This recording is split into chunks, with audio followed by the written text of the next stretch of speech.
Hey class, it's Pastor Josh, and I just wanted to come to you for a few moments as we end week 7, as you begin to go into your final weekend, leading into the final week 8. That I know some of you've written, asked questions, both been by email and in the forum.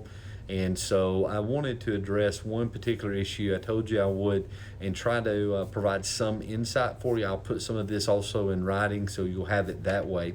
But it's in regards to your final paper. I'm going to read to you actually what the syllabus says and try to break it out for you so it'll help you out.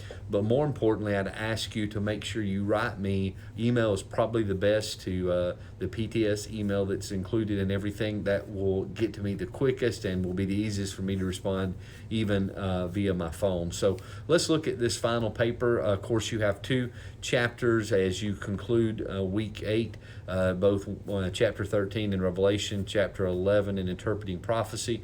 And so that you will be doing, and that will be your discussion. But your final paper is what I really want to talk to you about today. Is, again, it is 30% of your grade.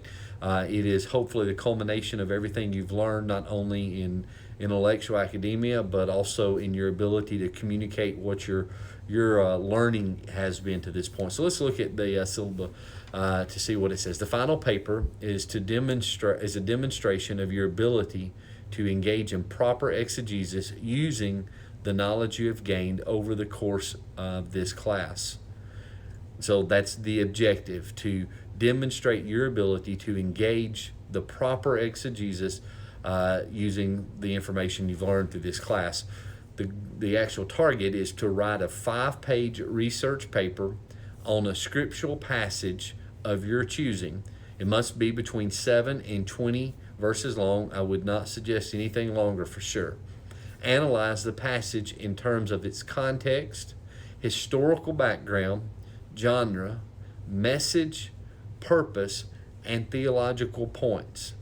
Provide your interpretation of the passage in light of these factors and how you believe the passage should be applied in the life of a believer. There must be a minimum of 10 scholarly sources. This can be, as it describes, either peer-reviewed journals, academic commentaries, or as well as some others that I think that are listed. You may also use your textbooks. The format of the paper is it must be double-spaced. It must be 12-point Times New Roman, 1-inch margins, top, bottom, left, and right, and Tiberian style of writing papers. Those formats should be in some of your information from the Pentecostal Theological Seminary information once you log in. If you have questions with that, let me know, but I'll let that stand for itself. Let me kind of break it down. First off, I will be honest with you. Some of you, the idea of 5 pages sounds intense and intimidating. I will be honest with you.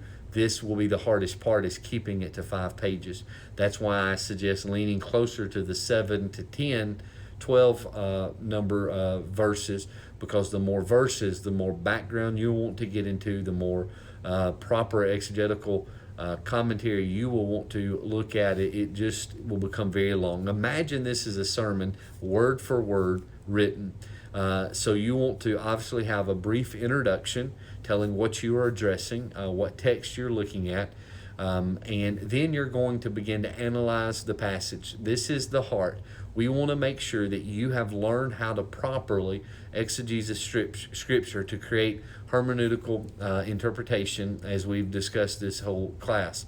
And so you'll again look at context, historical background, genre, message, purpose, and theological points. Make sure you cover each of those areas. That will be a portion of how your paper is graded. Did you look at each of those in light of the text that you're using?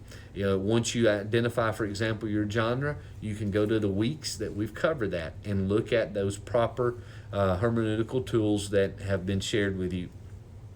So make sure you do that. It does ask that you provide your interpretation of the passage in light of the above factors, how you believe the passage should be applied in life.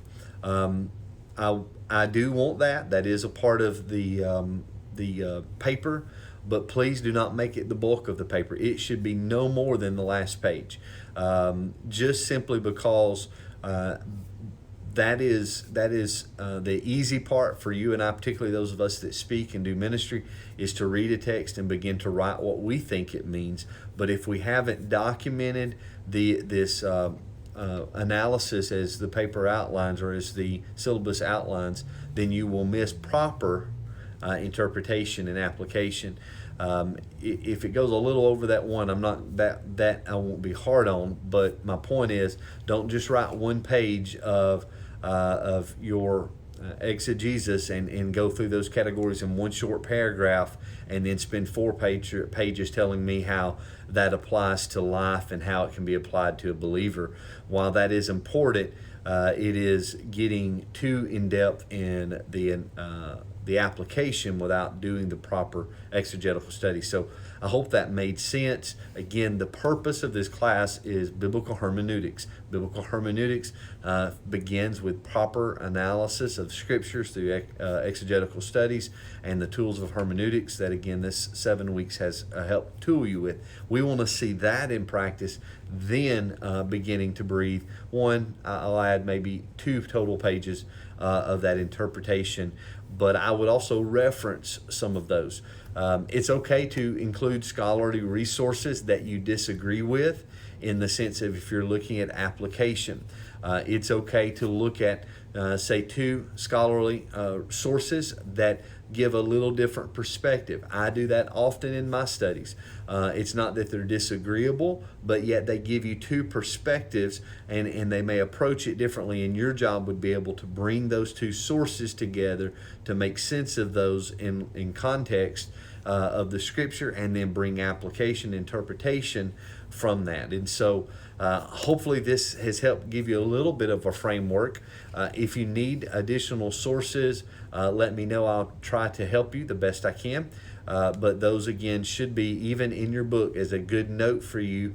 Look in the books, your textbooks, look at their sources. They're often quoting sources. You can go search for those.